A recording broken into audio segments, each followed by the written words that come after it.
आसाममधील धुबरी जिल्ह्यातील पूर्व बिलासीपारा विधानसभा मतदारसंघाचे आमदार समसुल हुडा एका पुलाच्या पायाभरणी समारंभात एका व्यक्तीला मारहाण करतानाचा व्हिडिओ इंटरनेटवर व्हायरल होत आहे।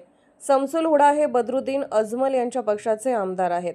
पायाभरणी समारंभासाठी रिबन कापण्यासाठी आमदाराला आमंत्रित करण्यात आले होते। यासाठी 2 केळीच्या रोपांमध्ये गुलाबी रिबन बांधण्यात आली होती, परंतु पायाभरणी समारंभासाठी लाल रिबन नसल्यामुळे आमदार संतप्त झाले। हा व्हिडिओ मंगळवार 18 मार्चचा असल्याचे सांगितले जात आहे।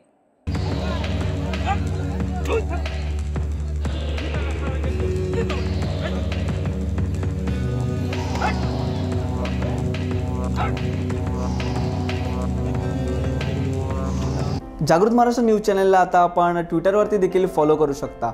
तसेच जागृत महाराष्ट्राच्या वेबसाईटला भेट देण्यासाठी गुगलवर टाईप करा www.jagrutmaharashtranews.com।